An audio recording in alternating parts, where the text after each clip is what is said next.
안녕하세요. 사진의 이해 제2강입니다. 오늘은 사진이 의미를 만들어낼 때 어떤 요소들이 의미를 만들어내게 되는지 각 요소를 좀 살펴보겠습니다. 오늘 배울 내용을 화면을 통해 확인하시겠습니다. 사진의 이해 2강은 사진의 의미 읽기 첫 시간으로 사진의 의미를 만드는 5가지 요소 중 대상의 캐스팅을 의미하는 대상성, 카메라를 비롯해 기계적인 요소를 뜻하는 메커니즘, 또한 사진가가 대상에 접근하는 촬영 태도에 대해 알아봅니다. 네, 화면으로 확인하셨죠? 오늘은 사진의 의미를 만드는 요소들에 대해서 꼼꼼히 분석해 볼 텐데요. 그 전에 우리가 왜 사진의 의미를 읽어야 하고 사진의 의미를 분석해야 하는지 좀 생각해 봐야 할 것 같습니다. 무엇보다도 사진은요, 오늘날 우리의 기본적인 언어가 되고 있다고 생각합니다. 특히 사진이 아주 중요한 매체가 된 데에는요, 우리를 둘러싼 디지털 문화가 바로 그 큰 역할을 했는데요. 여러분도 아시다시피 모든 테크놀로지가 디지털화되고 또한 인터넷이라고 하는 의사소통의 장이 만들어지면서 그 안에서는 문자 언어로 소통하는 것보다는 영상 언어, 이미지 언어로 소통하는 것이 훨씬 더 효과적이고 편리하다는 것이 밝혀지고 있습니다. 여러분도 공감하실 거예요. 인터넷상에서 많은 글자가 쭉 나열된 사이트에 들어가시면 어떻게 하나요? 저는 나중에 봐야겠다 하고 얼른 그 인터넷을 빠져나오게 되는데요. 이만큼 컴퓨터를 비롯한 인터넷의 디지털 문화는요, 문자 언어를 꼼꼼히 읽는다는 것이 굉장히 피로해지도록 만듭니다. 때문에 빠르게 한눈에 볼 수 있는 이미지 언어, 그 중에서도 영상 언어가 아주 중요한 의사전달 매체로 사용되게 됩니다. 그런 만큼 사진의 의미를 잘 아는 것이 앞으로는 소통의 매체를 쥐게 되는 것이지요. 자, 그런데요, 사실상 우리가 처음 사진을 볼 때는 여러분 어떻게 보시나요? 사진을 보면서 꼼꼼히 이 사진이 무슨 얘기를 하는지, 또 이 사진이 어떤 의미를 담았는지 분석해 보시곤 하나요? 아마도 그렇게 보시는 분은 그렇게 많지 않을 것 같습니다. 우리가 사진을 볼 때는 되게 한눈에 보고, 와, 이 사진 멋지다, 이 사진 느낌이 좋아, 이렇게 많이 이야기하실 텐데요. 네, 사진 이미지의 특성은요, 우리가 문자 언어가 우리의 의식 수준에서 커뮤니케이션을 하는데 반해서 이미지 언어는요, 영상 언어는 우리의 무의식 속에서 의사소통을 합니다. 그러다 보니 사진을 보고 느낌은 알고 있지만 그 사진이 정확히 어떤 이야기를 하는지는 모르고 그 의미들을 자기도 모르는 사이에 받아들이게 된다는 거죠. 그런 예가 우리가 알고 있다시피 광고입니다. 여러분들 시장에 가서 물건을 사실 때 어떤 것을 고르게 되시나요? 광고에서 사진으로 보았던 것을 더 먼저 고르게 되시지요. 우리가 보지 못했던 것, 광고를 보지 못했던 그런 물건들은 선뜻 고르기가 어렵다는 경험이 있으실 겁니다. 또한요, 미디어가 보여주는 신체, 이것 때문에, 몸의 이미지 때문에요, 우리가 얼마나 많은 다이어트를 하는지 생각해 보십시오. 여름이면 다이어트를 강조하는 미디어들, 그리고 거기에 나오는 연예인들의 마른 몸매를 보면서 우리도 모르게 마른 몸매가 아름답구나, 나도 다이어트를 해야겠다라고 생각을 하게 되죠. 자, 이것이 무의식 속에서 의미가 자기도 모르게 안착되는 것이지요.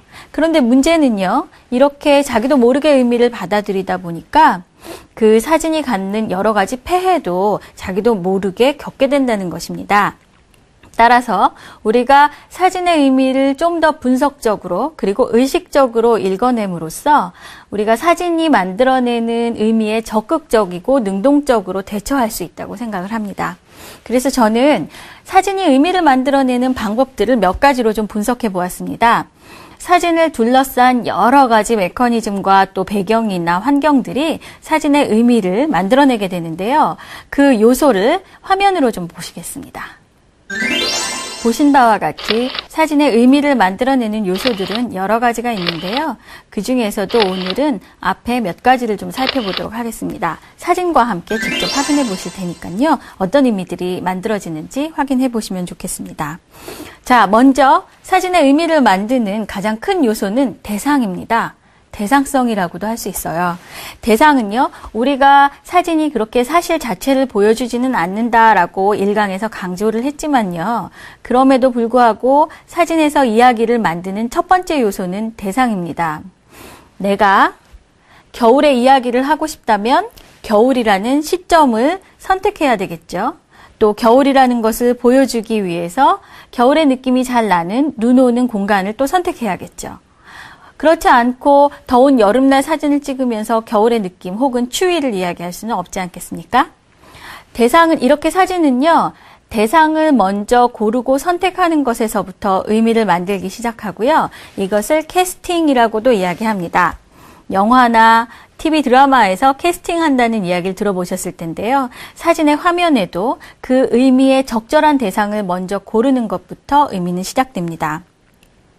자, 이런 사진은요, 참 이 대상성에서 아주 재미있는 사진의 성격이 만들어지는데요. 이렇게 사진이 찍는 것은, 사진에 찍혀진 것은 예전에 그것이 그 자리에 있었다라는 것을 증명하죠. 존재를 증명합니다. 그 대상의 존재를 증명합니다. 반면에 지금은요, 지금은 없다. 부재를 또 증명합니다. 그래서 사진은 그것이 있었던 그때 그 시점에서 거기에 있었다라고 하는 존재 증명과 동시에 부재를 증명한다라고 이야기합니다. 때문에 많은 사진가들은요, 사진을 지금 없으니까요, 죽음에 비유하기도 합니다. 이것이 또 사진의 독특한 성격이기도 합니다. 자, 사진을 통해 보신 것처럼 사진의 의미는 대상성에서 만들어지죠. 자, 두 번째 요소는요, 사진에 있어서 또 아주 중요한 기계적인 요소입니다. 사진이 아무래도 기계로 만드는 것이기 때문에 기계가 만들어내는 다양한 효과들, 또 기계가 만들어내는 여러 가지 장치, 그것들이 결과들, 이것들이 사진의 의미를 만들어냅니다. 이것은 여러분이 사진의 카메라의 메커니즘을 조금 잘 아신다면 이해하기 쉬우실 텐데요. 그러나 우리가 좀 꼼꼼히 하나씩 살펴보도록 하겠습니다.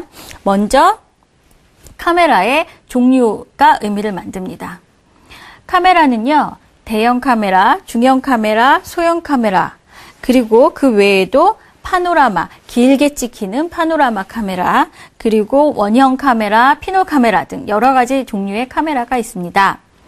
대형 카메라는 여러분들 TV나 아니면은 사진관에서 보시는 이렇게 큰 카메라 아실 거예요. 이렇게 그 사진관 아저씨가 검은 천을 이렇게 쓰고 사진을 찍는 그 카메라를 말합니다.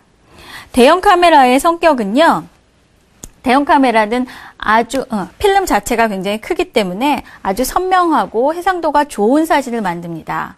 대신에 카메라가 너무 크죠. 그래서 움직이기는 어렵습니다. 그래서 대형을 선택할 때는 움직이는 동적인 대상을 찍기는 어려워요. 사진에 보시는 것은 안셀 아담스라는 사람이 찍은 그랜드 캐년입니다. 미국은 이 그랜드 캐년을 아주 자랑하고 있습니다.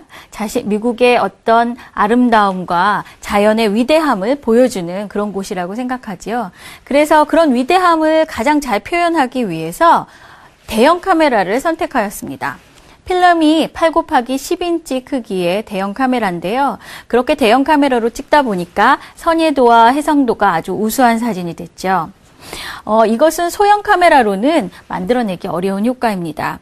또한 대형 카메라의 효과는요, 이 사진에서 보시는 것처럼 원근감에 의한 그런 왜곡이 나타나지 않습니다.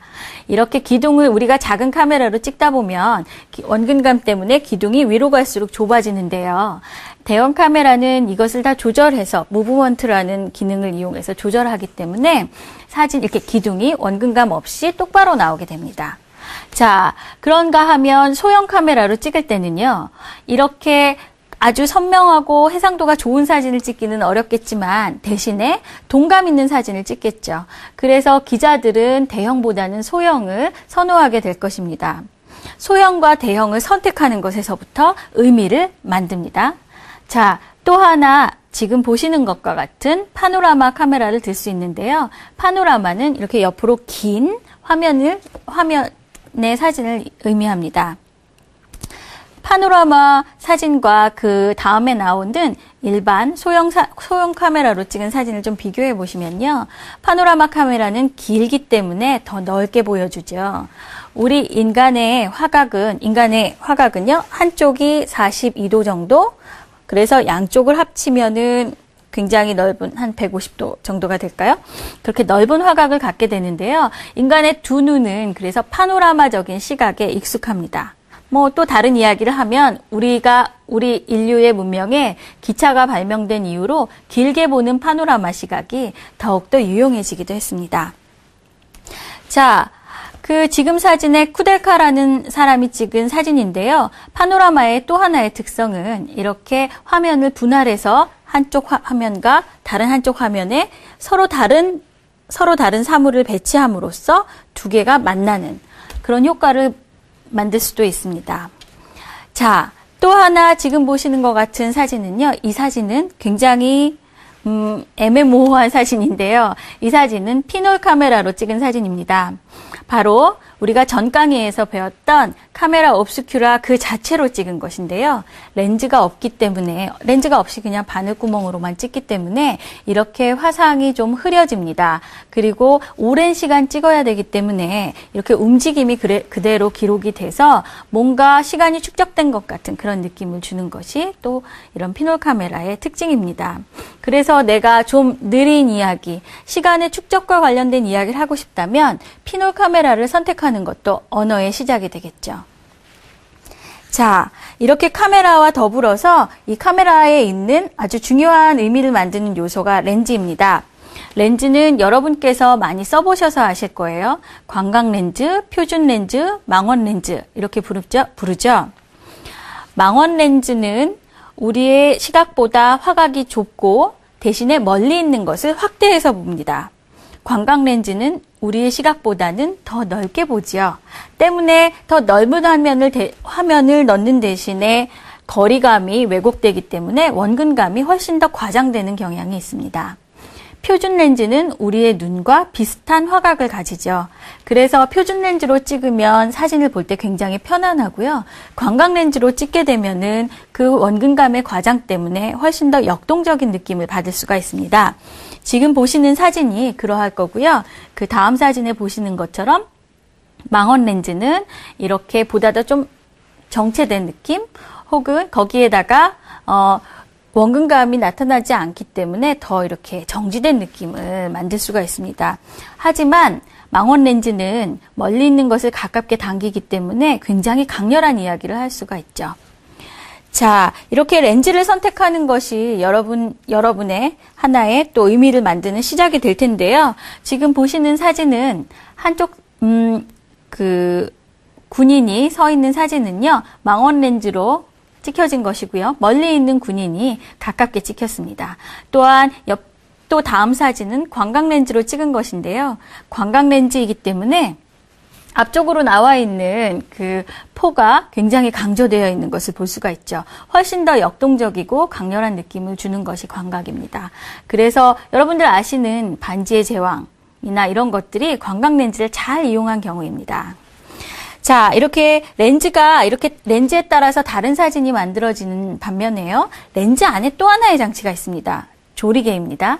조리개는요, 렌즈 안에 들어있는 여러 개의 판으로 구성되어 있는데요. 이 판들이 이렇게 닫혀졌다, 열려졌다 하면서 렌즈 안으로 들어오는 빛의 양을 조절하게 됩니다. 빛이 너무 많을 때는 조리개를 조여서 빛을 적게 받고요. 빛이 너무 어두운 곳에서는 빛이 너무 적을 때는 이렇게 조리개를 열어서 빛을 많이 받아들입니다. 그런데 조리개를 어떤 것을 선택하느냐는요. 이것에 따라서 굉장히 다른 사진이 나오게 되는데요. 지금 보시는 것처럼 이 사진은 조리개를 아주 많이 연 사진입니다. 조리개를 열게 되면 초점을 맞춘 면을 제외한 나머지 앞뒤가 초점이 흐려져서 굉장히 뽀얗게 보입니다. 인형의 사진에 보시는 것처럼 이 인형도요. 눈에 초점이 맞고 그 앞뒤의 부분은 초점이 흐려져서 그 눈매가 굉장히 강렬해진 것을 느끼실 수 있으실 것입니다. 네, 다음 사진은요. 줄지어 있는 인형들이 모두 초점이 맞아 있는 것을 느끼실 텐데요. 이 사진은 조리개를 아주 조여서 피사계 심도를 깊게 해서 찍은 사진입니다. 이 인형들이 줄지어 있는 리듬감을 잘 살리기 위해서는 이렇게 조리개를 조이는 것이 좋았겠죠. 여러분, 지금 우리가 이렇게 사진의 의미를 만드는 요소들을 짚어보고 있는데요. 이 요소는 단지 의미를 이해할 수 있을 뿐만 아니라 여러분들이 촬영하시는데도 응용하실 수 있습니다. 잘 응용하시면 좋은 사진을 만드실 수 있겠죠. 다음 사진입니다. 자, 이 사진은요. 자, 어떤 피사계 심도일까요? 조리개를 많이 조여서 깊은 피사계 심도로 찍은 사진입니다. 그래서 저렇게 원형 안에 들어있는 작은 불상들이 모두 다 빼곡히 나왔죠. 이 사진 역시 하나하나의 대상보다는 그것이 만들어내는 리듬감, 조형미들을 더 추구한 작품이라고 볼 수 있습니다. 다음 아주 중요한 것은 또 하나 중요한 장치는요. 이 뒤에 있는 카메라 뒤쪽에 들어있는 셔터입니다. 셔터는요. 사실 셔터는 두 개의 막으로 되어 있어요. 카메라 뒤쪽에 두 개의 막이 있어서 이 막이 한 막이 이렇게 올라가 있다가 셔터를 여러분이 누르는 순간 한 막이 내려가서 사진을 찍고 다음 막이 내려와서 닫히는 이게 이제 셔터로 사진을 찍는 과정입니다. 그런데 이 셔터가 열렸다 닫히는 이렇게 열렸다가 닫히는 이 시간이 셔터 속도죠. 셔터 속도는 여러분들이 사진을 찍으실 때 125분의 1초, 250분의 1초 이렇게 빠른 시간에 사진을 찍게 됩니다. 자, 그런데 이 셔터 속도도요. 그냥 찍히는 대로 찍는 것이 아니라 이것이 또 이야기를 만들어낼 수 있습니다. 지금 보시는 이 사진은요. 어떠세요? 아주 절묘한 순간 포착이죠? 네. 지붕 위에 앉아있던 하얀 비둘기가 탁 날아오르는 그 순간에 아주 순간 포착을 잘한 사진입니다. 네, 이런 사진은 아주 우연이기도 하고요. 끊임없이 사진을 찍었던 사진가의 또 끈질김을 또 이야기하기도 하죠. 자, 어쨌든 이렇게 셔터 속도가 빨라지면 움직임이 정지되기 때문에 이렇게 우리가 눈에 보지 못하던 평소에 보지 못하는 그런 화면들을 만들어냅니다. 자, 여기 이 아이도요, 철봉을 도는 아이를 빠른 셔터 속도로 찍으니까 아이의 표정이나 이런 것들이 순간 포착되어서 아주 생생하게 보입니다. 다음 사진은요, 자, 어떠세요? 바람 소리가 들리시나요? 네, 저 들판을 가로지르는 바람의 소리가 싹 들리는 듯 합니다. 이 사진은 셔터 속도를 어떻게 조절했을까요? 셔터 속도를 아주 빠르게 하는 것이 아니라 죄송합니다. 셔터 속도를 아주 느리게 하고 사진을 찍는 것입니다. 근데 많이 느려지는 것은 아니고요. 1초, 2초 이렇게 느리게 하면 바람이 부는 것에 따라 흔들리는 저런 보리가 그대로 기록이 되면서 흔들림이 더욱 강조됩니다. 우리가 셔터가 느려지면 사물이 흔들리기 때문에 잘못 찍은 사진이라고 생각하기 쉬운데요. 사실은 이렇게 흔들림이 나타난 사진은 오히려 더 역동적이고 즐거운 화면을 만들어내기도 합니다. 다음 사진을 보시는 것처럼 스케이트를 타는 사람들이죠. 자, 이건 역시 셔터 스피드가 느려지니까 아주 멋진 이렇게 흐름이 보이는 그런 사진이 되었습니다. 사람들이 움직이는 게 느껴지시죠? 자, 그러니까 여러분들 흔들렸다고 버리지 마세요. 잘 생각해 보시면 더욱 좋은 사진으로 활용할 수 있습니다. 다음 사진은 여러분이 많이 보셨을 거예요. 그렇게 별이 도는 사진이죠. 이 사진 역시 긴 시간을 사진을 찍으면 이렇게 별의 움직임이 드러나게 됩니다. 또한 자, 이 화면에 보시는 이 사진은 무엇을 찍은 것일까요? 네, 동해 바닷가인데요. 저기 보이는 불빛은요. 많은 사람들이 저게 뭘까 하시는데 아마도 오징어배인 것 같습니다. 동해 바다를 긴 시간, 장시간 노출로 촬영한 것입니다. 다음 사진과 마찬가지인데요. 이렇게 바다를 찍을 때 셔터 속도를 느리게 해서 장시간의 노출로 사진을 찍게 되면 이렇게 움직임이 기록되면서 마치 파도가 움직인 것 같은 느낌 또는 파도의 모든 세세한 세부가 없어져서 이렇게 하나가 된 것 같은 그런 느낌이 만들어집니다. 이건 역시 여러분이 시도해 보시면 좋을 것 같습니다. 다음은요, 이 셔터, 물론 이 셔터가 만들어내는 여러 가지 효과는 여러분들이 생각해 보실 수 있겠죠. 특히 스포츠 사진. 이건 역시 셔터 속도를 아주 잘 이용한 사진이라고 생각합니다. 자, 다음은요, 필터가 있죠. 필터는, 그 앞에, 렌즈 앞에 끼우는 필터는요, 필터의 효과에 따라서 서로 다른 이야기를 합니다. 때로는 반짝거리는 십자형 모양을 만들어내기도 하고요. 뽀시시한 부드러운 그런 효과를 만들어내기도 합니다. 자, 다음 요소는요, 플래시입니다. 플래시 또는 인공조명인데요. 지금 이 사진을 보시죠. 사진에 앞에 있는 사람이 굉장히 강하게 나왔죠. 앞쪽에서 플래시를 터트려서 촬영한 것입니다. 카메라에 붙이는 이 플래시는요, 이 카메라 여러분들 찍을 때 플래시가 어느 방향에 있나요? 플래시가 이렇게 앞방향에 있습니다. 그래서 우리가 촬영하려는 대상을 향해서 빛을 주게 되는데요. 플래시는 우리가 그냥 어두운 곳에서 빛을 더하는 장치라고 생각하기 쉬운데요. 사실 플래시를 이용하면 너무나 좋은 사진들 많이 찍을 수 있습니다. 지금 보시는 이 김보섭이라는 사람이 찍은 사진은요, 낮에 찍었지만 주변에 있는 낮의 광선들을 줄여주고 그래서 마치 밤처럼 만들고요. 또다시 거기에 앞쪽에 있는 사람에게 플래시를 터뜨려서 인물을 아주 강하게 표현한 경우입니다. 자, 플래시는 이때만 사용하는 것이 아니라요. 특히 자외선이 강한 날, 햇빛이 대상의 뒤에서 오는 역광 상태 또는 바닷가와 같은 아주 밝은 장소, 이런 곳에서 사진을 찍으면 우리가 그림자가 너무 짙어져서 예쁘지 않은 사진이 나올 수가 있는데요. 이때 앞쪽에서 플래시를 터뜨려 주시면 강한 태양광선과 플래시 빛이 같이 만나면서 아주 생생하고 반짝반짝거리는 인물 사진을 얻을 수 있습니다. 다음 사진을 한번 보실까요? 사실 제가 이 사진을 보여드리면 많은 분들이 웃으시는데요. 제가 몇 년 전에 여행에 가서 찍은 사진입니다. 어떻게 찍었을까요? 셀프 카메라겠죠? 카메라를 들고요. 제가 찍지 않은 척 하느라고 굉장히 여러 컷 찍었던 사진인데요. 카메라를 이 화면에 보시면 제가 카메라 이렇게 들고 있다는 걸 약간 느끼실 수 있을 거예요. 카메라를 들고 카메라를 찍는 순간에 움직이면서 찍습니다. 움직이면서 찍으니까 뒤에 있었던 밝은 빛들이요, 움직여서 이렇게 흔들려서 기록이 되고요. 반면에 같이 움직였지만 사람인 그 앞에 서 있었던 저에게는 플래시가 터지면서 제 모습만 고정되죠. 그래서 이렇게 역동적인 사진이 만들어집니다. 네, 저는 사진으로 이렇게 놉니다. 사진만큼 재미있는 것이 또 있을까요? 네, 다음은 사진은 우리가 지금까지 보신 것처럼 사진의 여러 가지 메커니즘적인 요소들이 의미를 만들고요. 이것 외에도 삼각대를 썼느냐라든가 아니면 위에 어떤 펜타프리즘으로 사진을 찍었느냐 등등 여러 장치들이 다른 이야기들을 만들어내게 됩니다. 그리고 다음으로 넘어가지요.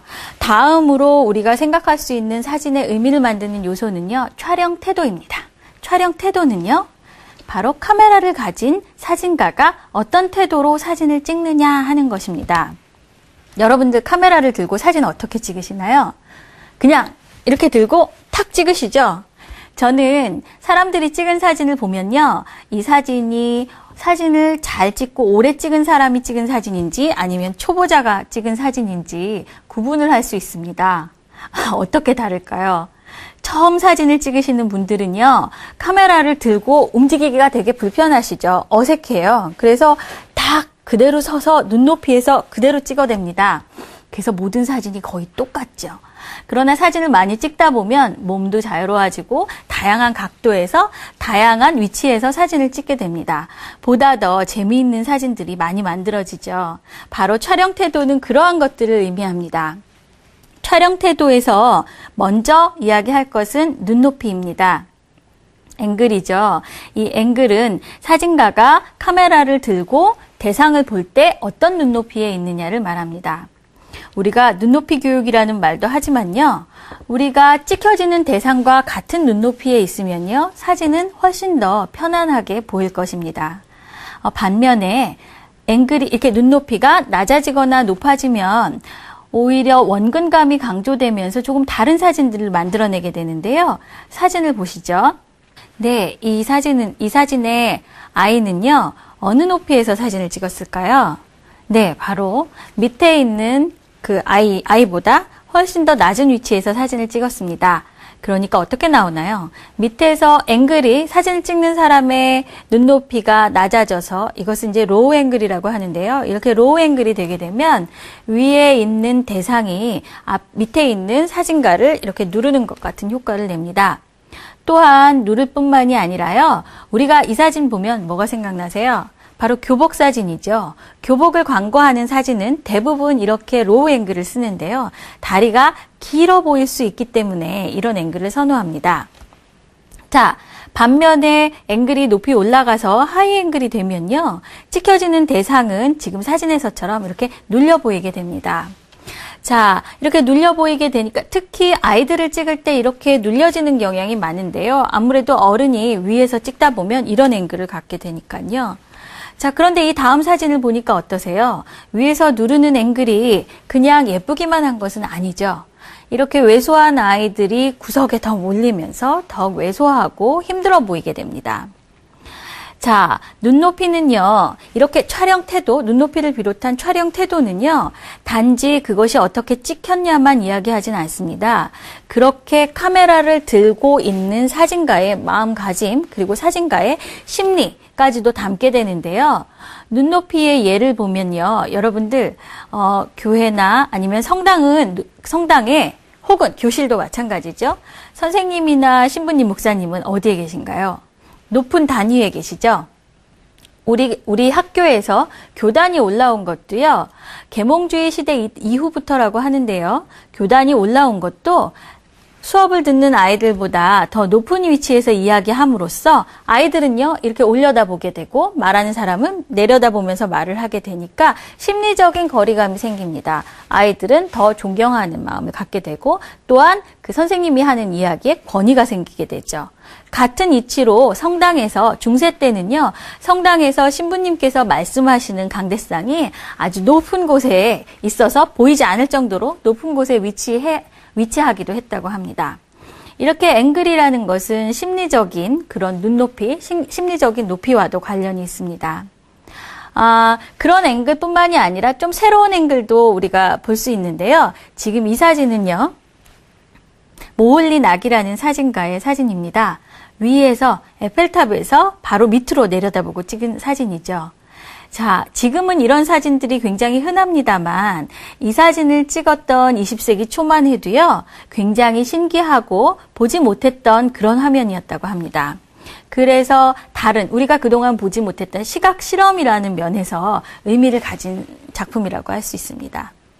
자, 우리가 앵글을 다양하게 하면요, 정말 재밌는 사진들을 많이 만들 수 있습니다. 이 사진은요, 앵글이 어디에 있나요? 밑을 내려다보는 이 남자분의 바로 얼굴 밑에서 촬영한 거죠. 그래서 파란 하늘이 더 강조되었습니다.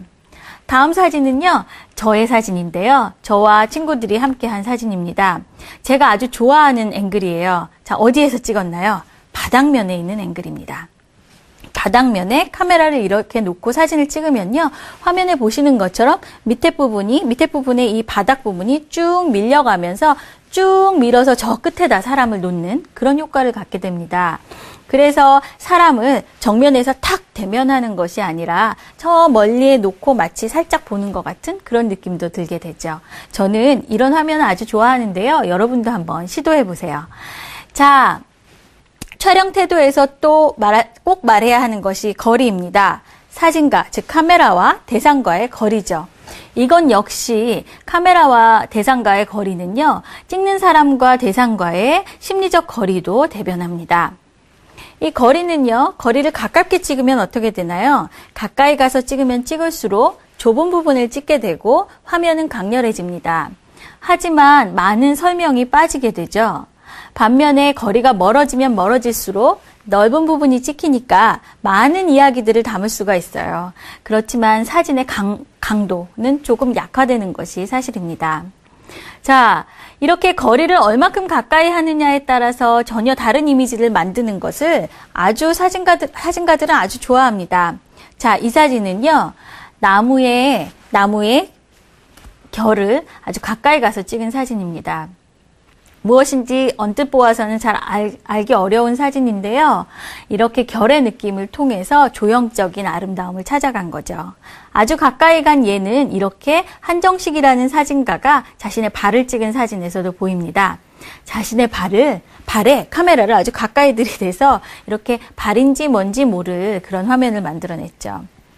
반면에 멀리 가면요, 정보가 많이 담길 뿐만이 아니라 그것이 그 대상들이 갖는 규칙성이라든가 조형성, 리듬감 이런 것도 보여줄 수 있게 되죠. 자, 노순택이라는 작가가 찍은 북한의 매스게임입니다. 북한이 아주 자랑하는 매스게임인데요. 자, 보세요. 얼마나 많은 사람들이 있나요? 아주 까마득히 많은 사람들이 이 안에 들어 있습니다. 그런데 이 사진을 크게 확대해서 걸어놓기 때문에 그 안에 있는 사람들의 표정이라든가 아니면은 그 사람들의 행동도 볼 수 있어요. 재밌는 거는 이렇게 많은 사람들 중에서도요, 가까이 가서 보면 매스게임용 카드를 떨어뜨린 사람도 있습니다. 걱정되죠? 네, 다음은요, 위치입니다. 위치는요, 카메라와 대상과의 위치 관계죠. 카메라가 대상의 정면에 있느냐, 측면에 있느냐, 혹은 후면에 있느냐에 따라서 또 다른 이야기들을 만들어냅니다. 여러분들이 내가 찍는 대상으로부터 대상이 직접 이야기하게 하고 싶다면 어느 위치에서 찍으시겠어요? 정면에서 찍으셔야겠죠.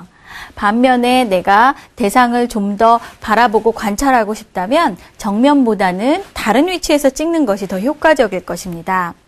이 사진은요, 네, 몽골에서 즐겁게 웃고 있는 사람들의 사진인데요. 이 사람들의 사진을 앞에서 찍었지만 앞에서 이 사람들이 너무나 호쾌하게 웃고 있기 때문에 보는 사람도 아주 즐거워지는 그런 사진이 됐습니다. 같은 정면에서 찍은 사진이지만요, 정면에 찍힌 대상의 표정이나 눈빛에 따라서 서로 다른 강도를 갖는 사진들을 좀 살펴보실까요? 자, 이 사진은요, 앤디 워홀을 찍은 사진입니다. 정면에서 바라보고 있지만 대상이 눈을 마주치지 않았네요. 우리가 대상을 좀 더 편안하게 바라볼 수 있게 됩니다. 관찰할 수 있게 되죠.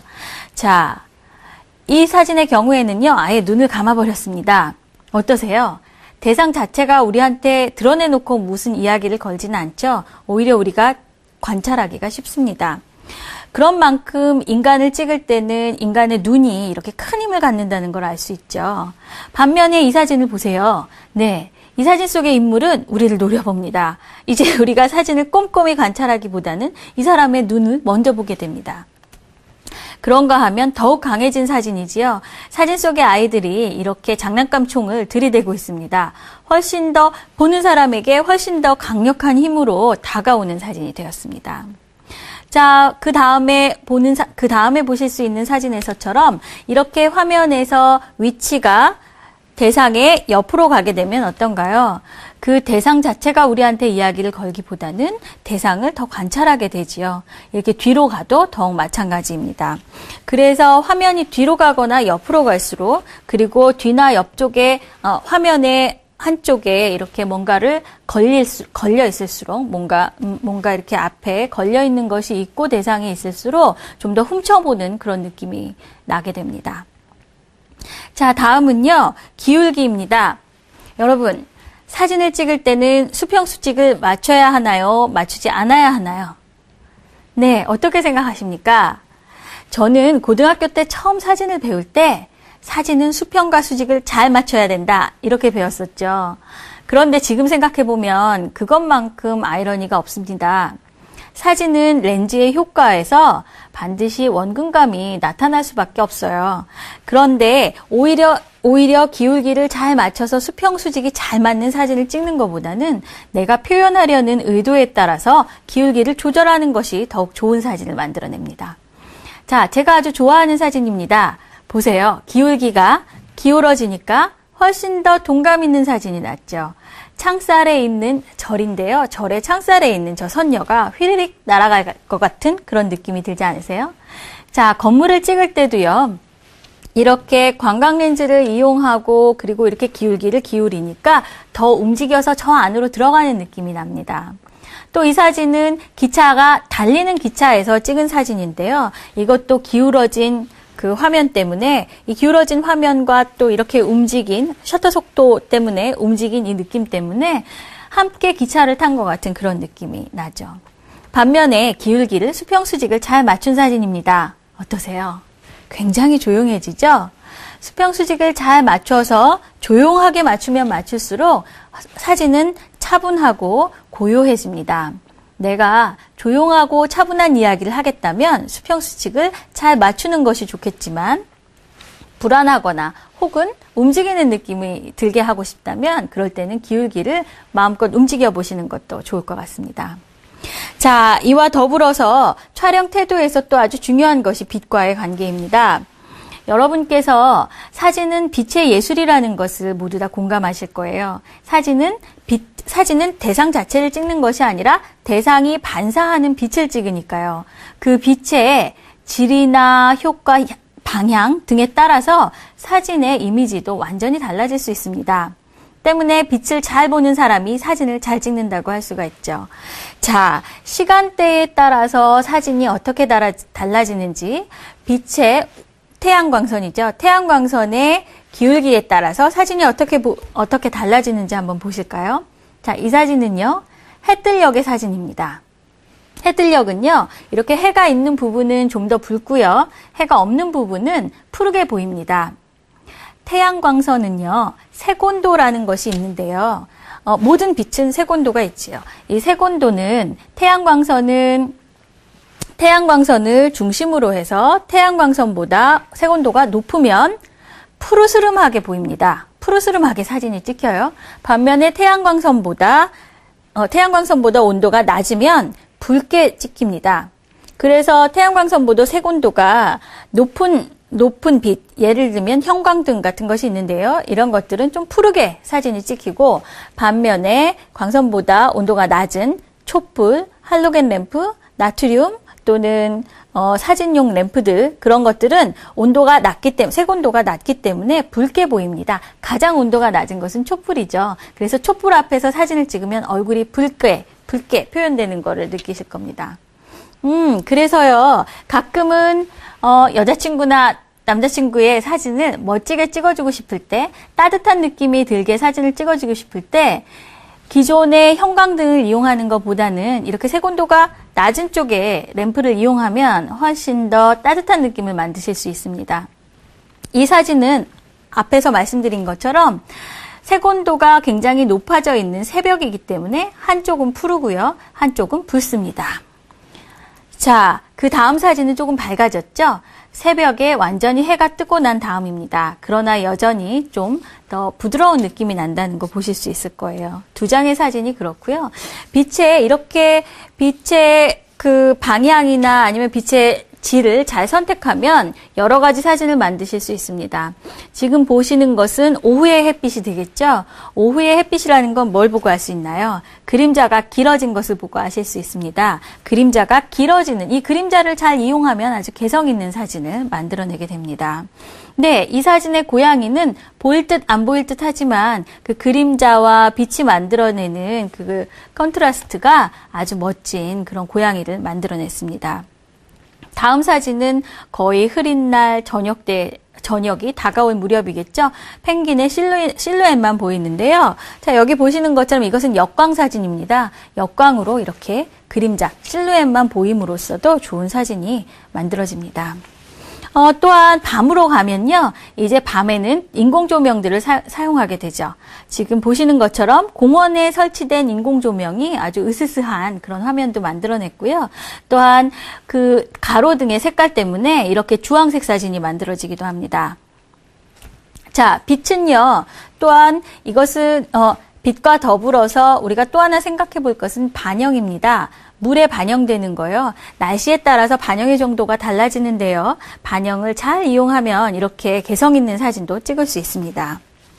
자, 빛과의 관계는 지금 보신 것처럼 빛의 질, 광질이라든가 색온도 이것과 관련이 있는 것뿐만이 아니라요. 빛이 오는 방향과도 관련이 있죠. 빛이 만약에 위에서 오게 된다면요. 위에서 오게 되면 그림자가 아래로 지면서 이렇게 좀 눈이 가려지게 되겠죠. 또한 그림자가 옆에서 오면 옆에서 이렇게 이쪽으로 그림자가 집니다. 훨씬 더 위에서 오는 것보다는 위쪽 측면에서 이렇게 오는 빛이 우리의 볼륨을 잘 살려주기 때문에 디테일도 잘 보여주는 그런 좋은 조명입니다.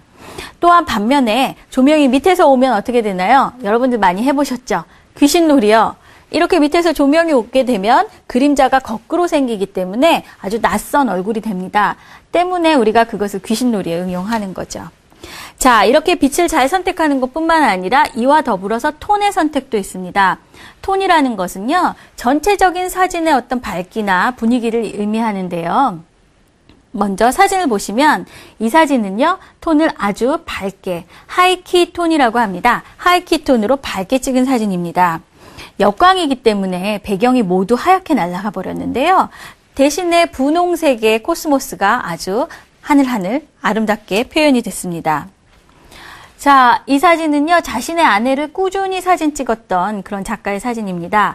여기에 보시면 검은색 라인만 나와 있고 모두 다 하얀데요. 이렇게 하이키 톤으로 디테일을 잘 보여주지